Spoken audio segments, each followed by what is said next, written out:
Disney is busted for using deepfake AI for Maui in Moana live-action movie. Indonesia just released this. They released this. Serem banget, tai. Welcome to Vong News, where every news is late, and let's talk about deepfake Maui first. So Disney is currently cooking for Moana live-action movie, which is scheduled to premiere in July of 2026. Yay, another live-action movie. I'm sure it will do great like Snow White and Lilo and Stitch Ohana means foster care live actions. But it gets worse. I first found this Instagram post on my FYP. Disney wanted to use AI deepfakes for the live action Moana remake, and then they showed this picture. The deepfake is being targeted to Maui, who's supposed to be played by Dwayne Johnson, who is also his voice actor in the animation. I started googling to see if it's real, and a lot of online news media are saying the same thing. So the idea was they will create deepfakes of Dwayne Johnson's face for Maui. The deepfakes would then be layered over a performance by Tanoi Reed, Johnson's cousin, who is also his body double. It would have allowed the Black Adam actor not to be on set every day. What the actual fuck? Wait, it gets worse. Dwayne Johnson approved this decision. The studio and Johnson both thought that it was a good idea to use AI in this way and try to make it happen. So what? He won't have to come to work every day? Is this a money problem? Is Disney losing that much money over Snow White, maybe, that they can't even pay Dwayne Johnson to be on set every day during filming, doing his job? Or is Dwayne Johnson is asking for too much money, maybe? Or was there a scheduling problem? Hey, I'm not saying any facts here, I'm asking the questions. What the hell happened that both Disney and Dwayne Johnson thought it was a good idea to use deepfake AI? Moana is one of Disney's extremely successful movie. Maui was, and still is actually, a very iconic and lovable character. I'm sure a lot of people are very excited to see him in live action and sing You're Welcome. I mean, I wanna see that. But Disney decided to spit in the demigod's face by giving him the deepfake AI treatment. This is the live action remake for one of your most successful movies, Disney, and Maui is not just some random passerby in Moana. He's one of the main character. He fought alongside Moana. Your audience absolutely adores Maui. So, like, put a little care in his live action, for God's sake. And if it's about money, first of all, Disney is a multi-billion-dollar company, come on. Second of all, I'm sure the AI company they were working with wasn't cheap either. It says here, Disney reportedly negotiated the deal with Metaphysic, that's the AI company, for 18 months on and off working on the digital deepfake. However, none of the footage will be in the final film when it's released next summer. Yeah, so thankfully, in the end, Disney scrapped the whole deepfake AI idea, but not for the reason you're hoping for. No, it was because of legal reasons. Not ethical, not creative reasons, not even for environmental reasons. This plan was ultimately scrapped by Disney due to legal concerns, but it's for the better. However, eventually Disney scrapped the plans over several concerns, including security precautions would protect the data and a host of other concerns. They are also worried, I don't know why it's in quotation, that the studio ultimately couldn't claim ownership over every element of the film if AI generated parts of it. Gee, you think? Disney is very protective of its IP, and earlier this year, alongside NBCU and NBCU Universal, NBC Universal, put a space in here. Alongside NBC Universal, it sued AI company Midjourney for copyright infringement. Oh my god, the irony is so strong on this one, I could almost taste the metal. And do you think their audience are watering at the mouth at the deepfake Maui idea? Of course not. Just look at the comments. AI sucks. How about no? WTF, that's terrible. why wouldn't he play the role by himself? AI ain't gonna solve anything. So now actors don't have to act due to laziness. Nice one. Live action but deep fake? How would that have been live action? So they were going to just film it without him, then just digital his face on the other dude's body, so Dwayne would get paid a shit ton despite not actually working? How would that look in press when he would be asked about the movie?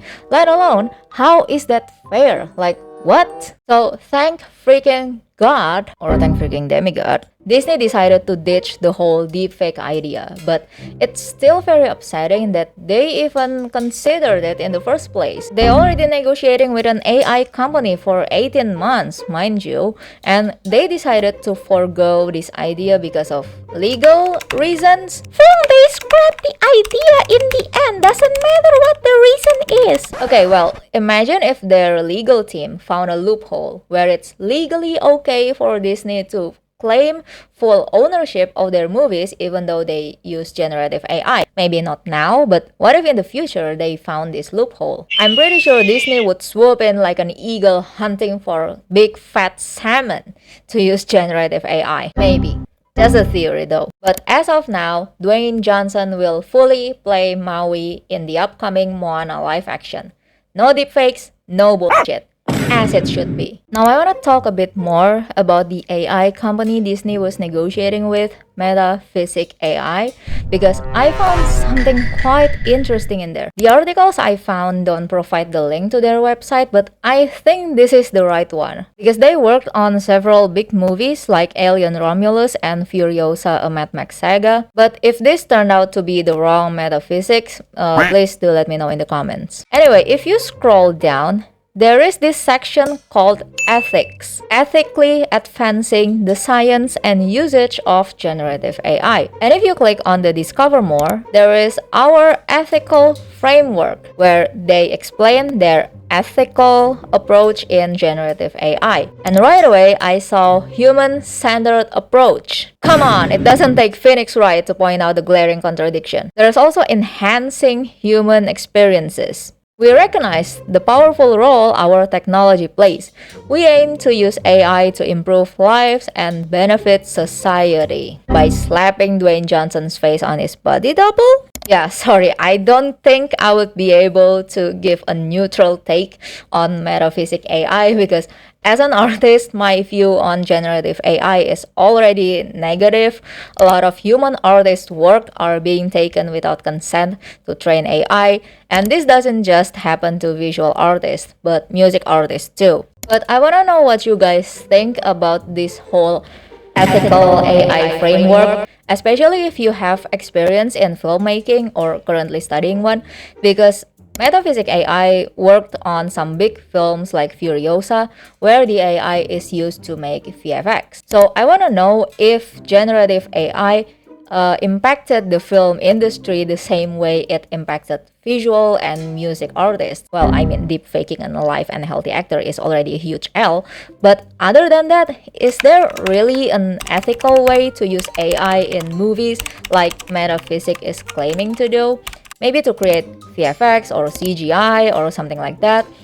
Please do let me know in the comments. The second animation controversy came from my home country, the beautiful Indonesia. Why do I say it like I don't live there anymore? I'm Indonesian, born and raised, and I still live in Indonesia as we speak. I'm sure my fellow Indonesians have already seen this creepy fever dream PlayStation 1 graphic looking animation screenshots all over the internet. If you haven't, I apologize because it's about to get even worse. By the way, if it's not obvious enough, I'm not making fun of my country. I'm making fun of whatever this shit is that's causing up a storm in Indonesia lately. For context, recently, Indonesia made a patriotic animated movie called Merah Putih One for All. Merah Putih means red and white, the color of Indonesian flag. It is set to be released to theaters on 14th of August 2025.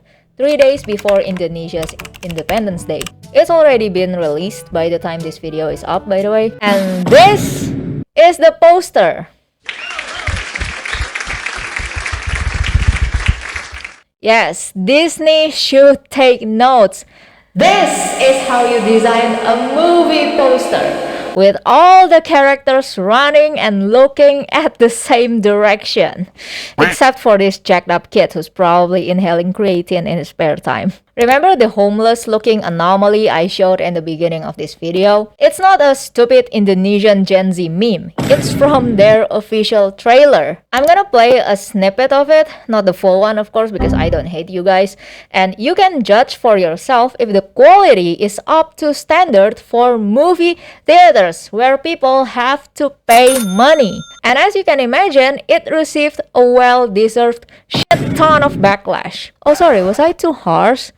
Okay, it received a ton of backlash. The comments on the trailer are all in bahasa Indonesia, obviously, but I will try to translate it to English as best as I can. Nonton film ini dibutuhkan tidak hanya sekedar popcorn, kalau bisa sekalian nasi goreng, nasi bungkus pizza, dan lain sebagainya, karena mending daripada lihat filmnya. Watching this movie, you need more than popcorn. If you can bring along nasi goreng or fried rice, nasi bungkus, it's like wrapped rice, pizza, and all the other food because it's better to eat than watching the movie. Wah, saran bagus, namun lebih baik bawa obat tidur.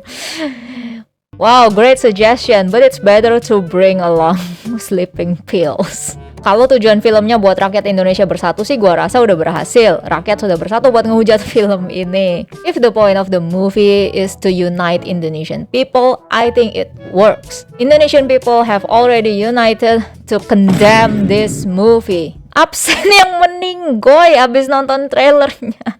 Raise your hand if you're dead after watching the trailer. And people not only shitting on the visual, but also, okay, so first of all, it claimed to be the first Indonesian animated movie with a patriotic theme. It's not, by the way. Battle of Surabaya is the first patriotic themed animated movie. It was released in 2015 and it received tons of awards internationally because it is a great movie. So to my non-Indonesian viewers, this is not our standard. Okay, this is just consider it a glitch in the matrix. Okay, Indonesian animations are not this bad. But sadly, the release of this freaking anomaly overshadows the actual good ones. So before we get further into the controversies, I want to shout out Panji Tengkorak, an Indonesian animated movie set to release on August 28th this year. It has a dark action fantasy theme which looks really cool. I really look forward to this movie. Or if you like football or soccer or whatever you call it, look forward to Garuda di Dadaku, which will be released next year. Okay, let's get back into the controversy. People are comparing the visual to Jumbo, another Indonesian animated movie released last March, which is also the best-selling animated movie in Indonesia. And as you can see, Merah Putih One for All's visual is such a huge downgrade from Jumbo. These are some of the things wrong with Merah Putih One for All's trailer. Some creators have summarized it for us so we don't have to sit through this car crash. I will link all my sources in the description. Okay, first off, whoever edited this movie cannot differentiate between bird and monkey sounds. Listen to this. Tapi diturun di dalam kandang. Like, okay, fine, let's give them the benefit of the doubt. Maybe some birds have weird voices. Maybe one of them has monkey sounds. But as far as I know, this is a scarlet macaw, and the voice is nothing like a monkey. Ada burung cantik, tapi diturun di dalam kandang. Ada burung cantik, tapi dikurung di dalam kandang. It's not even a bird cage. Itu mah kandang anjing. Next thing on the list. Okay, so this place is supposed to be the village storage warehouse. But somehow there are firearms in it.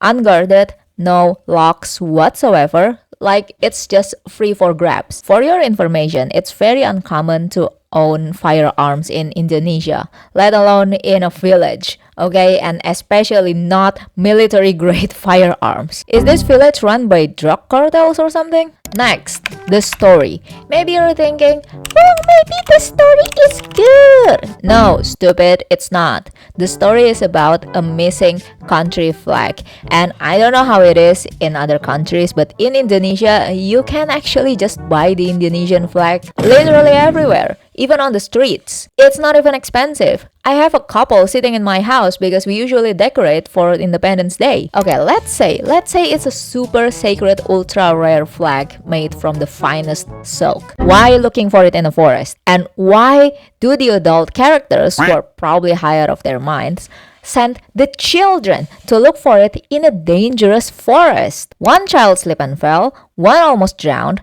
another child fell and broke his neck. Mampus. He's fine, calm down. And another one encountered a fucking anaconda. Why didn't the adults go into the forest? Why not send forest rangers? Or better yet, why not go to a fucking store to buy a new flag? Anyway, I haven't even told you the worst part. The production team didn't even design the characters and backgrounds themselves. They're all pre-made assets. The actual character designer, Junaid Miran, commented on the Balik Mind Places video covering this shitstorm, and apparently he didn't receive any payment or credit. Absolutely disgusting. Oh my god, Junaid Miran, I am so sorry for what these troglodytes have done to you. The budget for this movie is 6.7 billion rupiah, by the way. Did it all go inside the laundry machine? Hey, I don't know, man. I'm just asking questions. I recommend reading this IG post by e-commerce.